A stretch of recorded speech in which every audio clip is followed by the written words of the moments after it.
ನಮಸ್ಕಾರ. ನಿಜ ಕನ್ನಡ ನ್ಯೂಸ್ನ ಈ ವಿಶೇಷ ವಿಶ್ಲೇಷಣೆಗೆ ಸ್ವಾಗತ. ಇವತ್ತು ನಾವು ಚರ್ಚೆ ಮಾಡೋಕೆ ಹೊರಟಿರೋ ವಿಷಯ ಸಣ್ಣದೇನಲ್ಲ. ಇದು ಇತಿಹಾಸದಲ್ಲೇ ಅತಿ ದೊಡ್ಡದಾಗಲಿರುವ ಮತ್ತು ಆರ್ಥಿಕ ಜಗತ್ತಿನಲ್ಲಿ ದೊಡ್ಡ ಬಿರುಗಾಳಿಯನ್ನೇ ಎಬ್ಬಿಸಲಿರುವ ಸ್ಪೇಸ್ಎಕ್ಸ್ IPO ಬಗ್ಗೆ. ಇದು ಕೇವಲ ಒಂದು ಕಂಪನಿ ಶೇರ್ ಮಾರುಕಟ್ಟೆ ಪ್ರವೇಶ ಮಾಡ್ತಾ ಇರೋ ವಿಚಾರ ಅಷ್ಟೇ ಅಲ್ಲ, ಬದಲಾಗಿ ಇದು ಇಡೀ ಬಾಹ್ಯಾಕಾಶ ಮತ್ತು ತಂತ್ರಜ್ಞಾನದ ಭವಿಷ್ಯದ ಮೇಲಿನ ಒಂದು ಬೃಹತ್ ಜೂಜು. ಬನ್ನಿ ಇದರ ಆಳ ಅಗಲಗಳನ್ನು ಅರ್ಥ ಮಾಡ್ಕೊಳ್ಳೋಣ. $700 ಬಿಲಿಯನ್. ಒಮ್ಮೆ ಊಹಿಸ್ಕೊಳ್ಳಿ. ವರದಿಗಳ ಪ್ರಕಾರ ಸ್ಪೇಸ್ಎಕ್ಸ್ ತನ್ನ ನಿರೀಕ್ಷಿತ ಮೌಲ್ಯವನ್ನು ಏನಾದರೂ ತಲುಪಿದ್ರೆ ಎಲಾನ್ ಮಸ್ಕ್ ಅವರ ಬಳಿ ಇರುವ $5.1 ಬಿಲಿಯನ್ ಷೇರುಗಳ ಮೌಲ್ಯ ಬರೋಬ್ಬರಿ $700 ಬಿಲಿಯನ್ ಆಗಿರ್ತದೆ. ಇದು ಕೇವಲ ಗಾಳಿಯಲ್ಲಿ ಗುಂಡು ಹೊಡೆಯುವ ಲೆಕ್ಕಾಚಾರವಲ್ಲ, ಮಾರುಕಟ್ಟೆಯ ನಿಖರವಾದ ಅಂದಾಜು. ಇದು ಎಂತಹ ಬೃಹತ್ ಮೊತ್ತ ಅಂದ್ರೆ ಪ್ರಪಂಚದ ಎಷ್ಟೋ ದೇಶಗಳ GDPಗಿಂತಲೂ ಇದು ಹೆಚ್ಚಾಗಿದೆ. ಹಾಗಾಗಿ ಇಲ್ಲಿ ಕಾಡ್ತಿರುವ ಅತಿ ಮುಖ್ಯವಾದ ಪ್ರಶ್ನೆ ಎಂದರೆ, ಈ ಅಭೂತಪೂರ್ವ IPO ಮೂಲಕ ಜಗತ್ತು ತನ್ನ ಮೊಟ್ಟಮೊದಲ ಟ್ರಿಲಿಯನೇರನ್ನು ನೋಡಲಿದೆಯೇ? ಮಸ್ಕ್ ಅವರ ಸಂಪತ್ತು ಈಗಾಗಲೇ ಅಗಾಧವಾಗಿದೆ ಅನ್ನೋದು ನಮಗೆಲ್ಲ ಗೊತ್ತೇ ಇದೆ. ಆದರೆ ಈ ಒಂದು ಲಿಸ್ಟಿಂಗ್ ಅವರನ್ನು ಆರ್ಥಿಕ ಇತಿಹಾಸದಲ್ಲಿ ಯಾರೂ ಎಂದೂ ತಲುಪದ ಎತ್ತರಕ್ಕೆ ಕೊಂಡೊಯ್ಯುವ ಎಲ್ಲಾ ಸಾಧ್ಯತೆಗಳು ದಟ್ಟವಾಗಿವೆ. ಮೊದಲನೆಯದಾಗಿ ಈ ಟ್ರಿಲಿಯನೇರ್ನ ಬೃಹತ್ IPO ಬಗ್ಗೆ ನೋಡೋಣ. ಈ ಲಿಸ್ಟಿಂಗ್ ಕೇವಲ ಮಸ್ಕ್ ಅವರಿಗೆ ಮಾತ್ರವಲ್ಲ, ಇಡೀ ಸ್ಪೇಸ್ಎಕ್ಸ್ನ ಆಂತರಿಕ ವಲಯಕ್ಕೆ ಒಂದು ದೊಡ್ಡ ಆರ್ಥಿಕ ಬದಲಾವಣೆ ತರಲಿದೆ.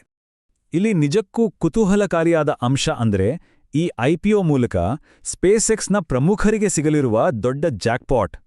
ಗ್ವಿನ್ ಶಾಟ್ವೆಲ್ ಮತ್ತು ಬ್ರೆಡ್ ಜಾನ್ಸನ್ ಅವರಂತಹ ಎಕ್ಸಿಕ್ಯೂಟಿವ್ಗಳಿಗೆ ತಲಾ $1 ಬಿಲಿಯನ್ ಹೆಚ್ಚು ಸಂಪತ್ತು ಸಿಗುತ್ತೆ. ಇನ್ನು ದೀರ್ಘಕಾಲದ ಹೂಡಿಕೆದಾರ ಆಂಟೋನಿಯೋ ಗ್ರಾಸಿಯಾಸ್ ಅವರ ಷೇರುಗಳ ಮೌಲ್ಯ ಬರೋಬ್ಬರಿ $70 ಬಿಲಿಯನ್ ತಲುಪಬಹುದು. ಆದರೆ ಎಲಾನ್ ಮಸ್ಕ್ ಅವರ $700 ಬಿಲಿಯನ್ ಪಾಲನ್ನು ನೋಡಿದ್ರೆ ಇವೆಲ್ಲ ಅಂಕಿಅಂಶಗಳು ತೀರಾ ಸಣ್ಣದಾಗಿ ಕಾಣಿಸ್ತವಲ್ವೇ? ಮುಂದಿನ ಭಾಗ, ವಾಲ್ ಸ್ಟ್ರೀಟ್ನಲ್ಲಿ ಶುರುವಾಗಿರುವ ತಲ್ಲಣ. ಈ ಬೃಹತ್ ಲಿಸ್ಟಿಂಗ್ನ ಪರಿಣಾಮ ಕೇವಲ ಸ್ಪೇಸ್ಎಕ್ಸ್ ಒಳಗಿನವರಿಗೆ ಮಾತ್ರ ಸೀಮಿತವಾಗಿಲ್ಲ. ಮಾರುಕಟ್ಟೆಯ ನಿಯಮಗಳೇ ಇದಕ್ಕಾಗಿ ಹೇಗೆ ಬದಲಾಗುತ್ತಿವೆ ಅನ್ನೋದನ್ನು ನಾವಿಲ್ಲಿ ಗಮನಿಸಲೇಬೇಕು. ಈ ಲಿಸ್ಟಿಂಗ್ ಪಡೆಯೋಕೆ ನಾಸ್ಡ್ಯಾಕ್ ತನ್ನ ಎದುರಾಳಿ ನ್ಯೂಯಾರ್ಕ್ ಸ್ಟಾಕ್ ಎಕ್ಸ್ಚೇಂಜ್ ಅನ್ನೇ ಹಿಂದಿಕ್ಕಿದೆ. ಅದಕ್ಕಾಗಿ ತಮ್ಮ ಫಾಸ್ಟ್ ಎಂಟ್ರಿ ರೂಲ್ಸ್ ಅನ್ನು ಸಡಿಲಿಸಿದೆ ಅಂದ್ರೆ ನೀವು ನಂಬ್ತಿರೋ?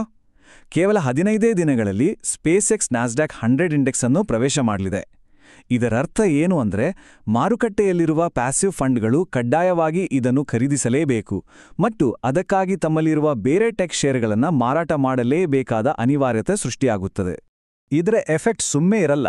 JP ಮಾರ್ಗನ್ ಅವರ ಅಂದಾಜಿನ ಪ್ರಕಾರ ಈ ಕಡ್ಡಾಯ ಖರೀದಿಯನ್ನು ಬ್ಯಾಲೆನ್ಸ್ ಮಾಡೋಕೆ ಇನ್ವೆಸ್ಟರ್ಗಳು ವಾಲ್ ಸ್ಟ್ರೀಟ್ನ 8 ಅತಿದೊಡ್ಡ ಟೆಕ್ ಕಂಪನಿಗಳ ಷೇರುಗಳಿಂದ ಸುಮಾರು $95 ಬಿಲಿಯನ್ ಬಂಡವಾಳವನ್ನು ಹೊರತೆಗೆಯಬೇಕಾಗುತ್ತೆ. ಒಮ್ಮೆ ಯೋಚನೆ ಮಾಡಿ, ಸ್ಪೇಸ್ಎಕ್ಸ್ನಂತಹ ಬೃಹದಾಕಾರದ ಕಂಪನಿಗೆ ಜಾಗ ಮಾಡಿಕೊಡೋಕೆ ಇಂಡೆಕ್ಸ್ನಲ್ಲಿರುವ ಸಣ್ಣಪುಟ್ಟ ಕಂಪನಿಗಳು ಹೊರಬೀಳುವ ಸಾಧ್ಯತೆ ದಟ್ಟವಾಗಿದೆ. ಇದನ್ನೇ ಸ್ಟ್ರಾಟಗಾಸ್ನ ಟಾಡ್ ಸೋನ್ ಅವರು ಬಹಳ ಸ್ಪಷ್ಟವಾಗಿ ಹೇಳಿದ್ದಾರೆ. IPO ಆದ ಮುಂದಿನ ವಾರವೇ ಸ್ಪೇಸ್ಎಕ್ಸ್ ಷೇರು 100ಕ್ಕೆ 100ರಷ್ಟು ಏರಿಕೆಯಾದರೂ ಸರಿ, ಆ ಫಂಡ್ಗಳು ಅದನ್ನು ಕೊಂಡುಕೊಳ್ಳಲೇಬೇಕು, ಅವರಿಗೆ ಬೇರೆ ದಾರಿಯೇ ಇಲ್ಲ ಅಂತ. ಅಂದ್ರೆ ಬೆಲೆ ಎಷ್ಟೇ ಗಗನಕ್ಕೇರಿದ್ರೂ ಖರೀದಿಸಲೇಬೇಕಾದ ಈ ಅನಿವಾರ್ಯತೆ ಮಾರುಕಟ್ಟೆಯಲ್ಲಿ ಎಂಥ ಪ್ರೆಷರ್ ಕ್ರಿಯೇಟ್ ಮಾಡುತ್ತೆ ಅನ್ನೋದನ್ನ ನಾವೆಲ್ಲರೂ ಊಹಿಸ್ಬೋದು.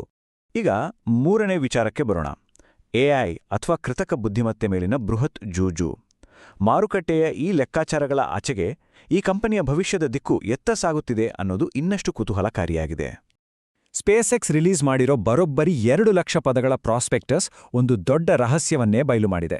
ಒಂದೆಡೆ ಅವರ ಸ್ಟಾರ್ಲಿಂಕ್ ಇಂಟರ್ನೆಟ್ ಸೇವೆ $4.4 ಬಿಲಿಯನ್ ಲಾಭ ತರ್ತಾ ಇದ್ರೆ, ಇನ್ನೊಂದೆಡೆ ಅವರ AI ವಿಭಾಗ ಬರೋಬ್ಬರಿ $6.4 ಬಿಲಿಯನ್ ನಷ್ಟದಲ್ಲಿದೆ. ಇದರ ಜೊತೆಗೆ ಹಾರ್ಡ್ವೇರ್ಗಾಗಿ $13 ಬಿಲಿಯನ್ ಸುರಿಯಲಾಗಿದೆ. ಮೇಲ್ನೋಟಕ್ಕೆ ಇದು ಕೇವಲ ಬಾಹ್ಯಾಕಾಶ ಕಂಪನಿಯಂತೆ ಕಂಡ್ರೂ ಒಳಗೊಳಗೆ ಆರ್ಟಿಫಿಷಿಯಲ್ ಇಂಟೆಲಿಜೆನ್ಸ್ ಕಡೆಗೆ ಅತಿ ದೊಡ್ಡ ಟರ್ನ್ ತಗೊಳ್ತಾ ಇರೋದು ಇಲ್ಲಿ ಸ್ಪಷ್ಟವಾಗ್ತಿದೆ. ಆದರೆ ಇಲ್ಲಿರೋ ಬಿಸ್ನೆಸ್ ಸ್ಟ್ರಾಟಜಿ ನಿಜಕ್ಕೂ ಬೆರಗುಗೊಳಿಸುವಂತಹದು. ತಮ್ಮ ಬಳಿ ಇರುವ ಹೆಚ್ಚುವರಿ ಕಂಪ್ಯೂಟಿಂಗ್ ಪವರ್ ಅನ್ನು ಸ್ಪೇಸ್ಎಕ್ಸ್ ಸುಮ್ಮನೆ ಬಿಟ್ಟಿಲ್ಲ, ಅದನ್ನೇ ಹಣವಾಗಿ ಪರಿವರ್ತಿಸುತ್ತಿದ್ದಾರೆ. ತಮ್ಮದೇ AI ವಿಭಾಗದಲ್ಲಿ ಹಿನ್ನಡೆ ಇದ್ರೂ ಕೂಡ ಪ್ರತಿಸ್ಪರ್ಧಿ ಕಂಪನಿ ಆಂಥ್ರೋಪಿಕ್ಗೆ ಡೇಟಾ ಸೆಂಟರ್ ಬಾಡಿಗೆಗೆ ಕೊಟ್ಟು ಮೇ 2029ರ ಹೊತ್ತಿಗೆ ಬರೋಬ್ಬರಿ $45 ಬಿಲಿಯನ್ ಗಳಿಸೋ ಬೃಹತ್ ಒಪ್ಪಂದವನ್ನು ಅವರು ಬಹಿರಂಗಪಡಿಸಿದ್ದಾರೆ. ಮತ್ತು ಇದು ಕೇವಲ ನಮ್ಮ ಭೂಮಿಗೆ ಮಾತ್ರ ಸೀಮಿತವಾದ ವಿಚಾರವಲ್ಲ. ಮುಂದಿನ ಹೆಜ್ಜೆ ಕಕ್ಷೀಯ ಡೇಟಾ ಸೆಂಟರ್ಗಳು. ಹೌದು, ಬಾಹ್ಯಾಕಾಶದಲ್ಲೇ ಕಂಪ್ಯೂಟಿಂಗ್ ಮೂಲಸೌಕರ್ಯವನ್ನು ಕಟ್ಟೋ ಬಹುದೊಡ್ಡ ಕನಸಿದು. ಸೂರ್ಯನ ಬೆಳಕೇ ಇದಕ್ಕೆ ಪವರ್, ಮತ್ತು ಬಾಹ್ಯಾಕಾಶದ ಶೂನ್ಯವೇ ಇದನ್ನು ತಂಪಾಗಿಡೋ ಕೂಲಿಂಗ್ ಸಿಸ್ಟಮ್. ಒಟ್ನಲ್ಲಿ ಎಐನ ಇಡೀ ಲೆಕ್ಕಾಚಾರದ ಭಾರವನ್ನ ಭೂಮಿಯಿಂದ ಆಚೆಗೆ ಕೊಂಡೊಯ್ಯುವ ಮೈಲಿಗಲ್ಲಿನ ಯೋಜನೆ ಇದು. ಇಷ್ಟೆಲ್ಲ ಬೃಹತ್ ಯೋಜನೆಗಳ ಬಗ್ಗೆ ಮಾತಾಡ್ತಾ ಇದ್ದೀವಿ, ಆದರೆ ಈ ಇಡೀ ಸಾಮ್ರಾಜ್ಯದ ಆಡಳಿತ ಯಾರ ಕೈಯಲ್ಲಿದೆ? ಬನ್ನಿ, ಮಸ್ಕ್ ಅವರ ಸಂಪೂರ್ಣ ನಿಯಂತ್ರಣದ ಬಗ್ಗೆ ನೋಡೋಣ. ಹೊಸದಾಗಿ ಪರಿಚಯಿಸಿರೋ ಕ್ಲಾಸ್ ಬಿ ಷೇರುಗಳ ಮೂಲಕ ಎಲಾನ್ ಮಸ್ಕ್ ಕಂಪನಿಯ 94% ಮತದಾನದ ಹಕ್ಕನ್ನ ಅಂದ್ರೆ ವೋಟಿಂಗ್ ಪವರನ್ನ ತಮ್ಮ ಜೇಬಿನಲ್ಲೇ ಇಟ್ಕೊಂಡಿದ್ದಾರೆ. ಇಲ್ಲಿ ಪ್ರತಿಯೊಂದು ಷೇರಿಗೂ 10 ವೋಟ್ ಇರುತ್ತೆ. ಸರಳವಾಗಿ ಹೇಳಬೇಕಂದ್ರೆ ಸ್ಪೇಸ್ ಎಕ್ಸ್ನ ಮುಂದಿನ ಭವಿಷ್ಯದ ಪ್ರತಿಯೊಂದು ನಿರ್ಧಾರವೂ ಸಂಪೂರ್ಣವಾಗಿ ಅವರೊಬ್ಬರ ಕಂಟ್ರೋಲ್ನಲ್ಲೇ ಇರುತ್ತೆ. ಈ ಥರದ ಸಂಪೂರ್ಣ ನಿಯಂತ್ರಣ ಇದ್ರೆ ಅದರ ಜೊತೆಗೆ ಕೆಲವು ದೊಡ್ಡ ರಿಸ್ಕ್ಗಳು ಕೂಡ ಬಂದೇ ಬರ್ತವೆ. ಪ್ರಾಸ್ಪೆಕ್ಟಸ್ನಲ್ಲಿ ಬರೋಬ್ಬರಿ 37 ಪುಟಗಳಷ್ಟು ಜಾಗವನ್ನ ಕೇವಲ ಅಪಾಯಗಳ ಬಗ್ಗೆ ವಿವರಿಸೋಕೆ ಮೀಸಲಿಡಲಾಗಿದೆ. ಮಸ್ಕ್ ಅವರಿಗೆ ಮಾಮೂಲಿಗಿಂತ ಡಬಲ್ ಅಂದ್ರೆ 366 ದಿನಗಳ ಲಾಕಪ್ ಪೀರಿಯಡ್ ಇದೆ. ಇದರ ಜೊತೆಗೆ ಎಕ್ಸ್ ಮತ್ತು XAIನಂತಹ ಅವರ ಬೇರೆ ಕಂಪನಿಗಳ ಆಡಳಿತಾತ್ಮಕ ಮತ್ತು ಕಾನೂನು ವಿವಾದಗಳು ಸ್ಪೇಸ್ ಎಕ್ಸ್ ಮೇಲೆ ನೆರಳು ಬೀರೋ ಸಾಧ್ಯತೆ ಇದೆ. ಅಷ್ಟೇ ಯಾಕೆ, ಟೆಸ್ಲಾ ಕಂಪನಿಯಿಂದ $131 ಮಿಲಿಯನ್ ಮೌಲ್ಯದ ಸೈಬರ್ ಟ್ರಕ್ಗಳನ್ನು ಖರೀದಿಸಿರೋ ವಿಚಾರ ಕೂಡ ಈ ಡಾಕ್ಯುಮೆಂಟ್ನಲ್ಲಿ ಉಲ್ಲೇಖವಾಗಿದೆ. ಈಗ 5ನೇ ವಿಚಾರ, ಈ IPO ಕೇವಲ ಟೆಕ್ನಾಲಜಿ ಅಥವಾ ಫೈನಾನ್ಸ್ಗೆ ಮಾತ್ರ ಸೀಮಿತವಾಗಿಲ್ಲ. ತೆರೆ ಹಿಂದೆ ಶುರುವಾಗಿದೆ ಪ್ರತಿಷ್ಠೆಗಾಗಿ ಬ್ಯಾಂಕುಗಳ ಕಾದಾಟ. ಈ ಮೆಗಾ ಡೀಲ್ನಲ್ಲಿ ಸುಮಾರು 23 ಪ್ರಮುಖ ಬ್ಯಾಂಕುಗಳು ಭಾಗವಹಿಸ್ತಿದೆ. ಆದರೆ ಗೋಲ್ಡ್ಮನ್ ಸ್ಯಾಕ್ಸ್ ಮತ್ತು ಮಾರ್ಗನ್ ಸ್ಟ್ಯಾನ್ಲಿ ನಡುವಿನ ಪೈಪೋಟಿ ನೋಡಿದ್ರೆ ನಮಗೆ ಆಶ್ಚರ್ಯ ಆಗುತ್ತೆ. ದಾಖಲೆಯ ಮುಖಪುಟದಲ್ಲಿ ಯಾರ ಹೆಸರು ಮೊದಲು ಬರಬೇಕು ಅನ್ನೋದಕ್ಕೆ ಬ್ಯಾಂಕಿನ CEO ಮಟ್ಟದಲ್ಲಿ ಲಾಬಿ ನಡೆದಿದೆ. ಗೋಲ್ಡ್ಮನ್ ಸ್ಯಾಕ್ಸ್ ಲೀಡ್ ಲೆಫ್ಟ್ ಅನ್ನೋ ಪ್ರತಿಷ್ಠಿತ ಸ್ಥಾನ ಪಡ್ಕೊಂಡ್ರೆ, ಮಾರ್ಗನ್ ಸ್ಟ್ಯಾನ್ಲೆ ತಾವು ಯಾರಿಗೂ ಕಮ್ಮಿ ಇಲ್ಲ, ನಾವು ಸಮಾನರು ಅಂತ ಹೇಳ್ಕೊಳ್ತಿದೆ. ಇನ್ವೆಸ್ಟ್ಮೆಂಟ್ ಬ್ಯಾಂಕಿಂಗ್ ಜಗತ್ತಿನಲ್ಲಿ ಮುಂದೆ ಬರುವ ದೊಡ್ಡ ಬಿಸ್ನೆಸ್ಗಳನ್ನ ಹಿಡಿಯಕ್ಕೆ ಇಂಥ ಪ್ರತಿಷ್ಠೆಯ ಫೈಟ್ಗಳು ಸರ್ವೇ ಸಾಮಾನ್ಯ. ಬ್ಯಾಂಕುಗಳ ಪ್ರತಿಷ್ಠೆಯ ಯುದ್ಧದಿಂದ ಸ್ವಲ್ಪ ಹೊರಬಂದು ಈ ಇಡೀ ಸಾಹಸದ ಹಿಂದಿರೋ ಅಸಲಿ ತತ್ವದ ಕಡೆ ಗಮನ ಹರಿಸೋಣ. ಭವಿಷ್ಯದ ಕನಸು ಮತ್ತು ವಾಸ್ತವದ ಮುಖಾಮುಖಿ. ಕಳೆದ 24 ವರ್ಷಗಳಲ್ಲಿ $37 ಬಿಲಿಯನ್ ನಷ್ಟ ಅನುಭವಿಸಿದ್ರೂ ಈ ಕಂಪನಿಯ ಕನಸುಗಳು ಆಕಾಶವನ್ನು ಮೀರಿವೆ. ಒಮ್ಮೆ ಇತಿಹಾಸದ ಪುಟಗಳನ್ನ ತಿರುವಿ ಹಾಕಿದ್ರೆ ಒಂದು ಕುತೂಹಲಕಾರಿ ಸಾಮ್ಯತೆ ಕಾಣಿಸುತ್ತೆ. 1961ರಲ್ಲಿ ಸೋವಿಯತ್ ನಾಯಕ ನಿಕಿತಾ ಕ್ರುಶ್ಚೇವ್ ಮುಂದಿನ 20 ವರ್ಷಗಳಲ್ಲಿ ವಿಜ್ಞಾನದ ಮೂಲಕವೇ ಸಮೃದ್ಧಿ ಜೀವನ ಕಟ್ತೀವಿ ಅಂತ ಭರವಸೆ ಕೊಟ್ಟಿದ್ರು. ಇವತ್ತು 2024ರಲ್ಲಿ ಎಲಾನ್ ಮಸ್ಕ್ ಡೈನೋಸಾರ್ಗಳ ಥರ ನಾವು ಭೂಮಿ ಮೇಲಿಂದ ಅಳಿದು ಹೋಗ್ಬಾರ್ದು, ಹಾಗಾಗಿ ಮಂಗಳ ಗ್ರಹದಲ್ಲಿ ವಸಾಹತು ಸ್ಥಾಪಿಸಲೇಬೇಕು ಅಂತ ಹೇಳ್ತಿದ್ದಾರೆ.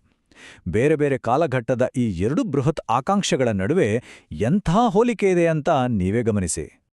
ರಷ್ಯಾದ ಬಾಹ್ಯಾಕಾಶ ವಿಜ್ಞಾನದ ಪಿತಾಮಹ ಕಾನ್ಸ್ಟಾಂಟಿನ್ ಸಿಯೋಲ್ಕೋವ್ಸ್ಕಿ ಅವರ ಒಂದು ಫೇಮಸ್ ಕೋಟ್ ಇದೆ: ಭೂಮಿಯು ಮಾನವಕುಲದ ತೊಟ್ಟಿಲು, ಆದರೆ ಮಾನವಕುಲವು ಶಾಶ್ವತವಾಗಿ ತೊಟ್ಟಿಲಿನಲ್ಲಿಯೇ ಇರಲು ಸಾಧ್ಯವಿಲ್ಲ. ಮಸ್ಕ್ ಅವರ ಈ ಮಿಲಿಯನ್ ಜನರನ್ನ ಮಂಗಳ ಗ್ರಹಕ್ಕೆ ಕಳಿಸೋ ಯೋಜನೆಗೆ ಅಸ್ಲಿಗೆ ಇದೇ ತತ್ವ ಅತಿದೊಡ್ಡ ಸ್ಫೂರ್ತಿ ಅಂತ ಹೇಳಲಾಗುತ್ತೆ. ಕೊನೆಯದಾಗಿ ನಮ್ಮೆಲ್ಲರನ್ನೂ ಕಾಡುತ್ತಿರುವ ಬಹುದೊಡ್ಡ ಪ್ರಶ್ನೆ ಇದು: ಇತಿಹಾಸದ ಈ ಅತಿದೊಡ್ಡ IPO ನಕ್ಷತ್ರಗಳ ಕಡೆಗಿನ ನಮ್ಮ ಪಯಣಕ್ಕೆ ನಿಜಕ್ಕೂ ಇಂಧನ ಆಗತ್ತಾ, ಅಥವಾ ಅತಿದೊಡ್ಡ ಭರವಸೆಗಳೊಂದಿಗೆ ಶುರುವಾಗಿ ಆರ್ಥಿಕತೆಯ ಗುರುತ್ವಾಕರ್ಷಣೆಗೆ ಸಿಲುಕಿ ಬಿದ್ದುಹೋದ ಐತಿಹಾಸಿಕ ಯೋಜನೆಗಳ ಸಾಲಿಗೆ ಸೇರಿ ಹೋಗುತ್ತಾ? ಈ $1 ಟ್ರಿಲಿಯನ್ ಜೂಜಿನ ರಿಸಲ್ಟ್ ಏನಾಗುತ್ತೆ ಅನ್ನೋದನ್ನ ಕಾಲವೇ ನಿರ್ಧರಿಸಬೇಕು. ನಿಜ ಕನ್ನಡ ನ್ಯೂಸ್ನ ಈ ವಿಶೇಷ ತನಿಖಾ ವರದಿಯನ್ನ ವೀಕ್ಷಿಸಿದ್ದಕ್ಕಾಗಿ ಧನ್ಯವಾದಗಳು. ಮುಂದಿನ ಸಂಚಿಕೆಯಲ್ಲಿ ಮತ್ತೆ ಸಿಗೋಣ.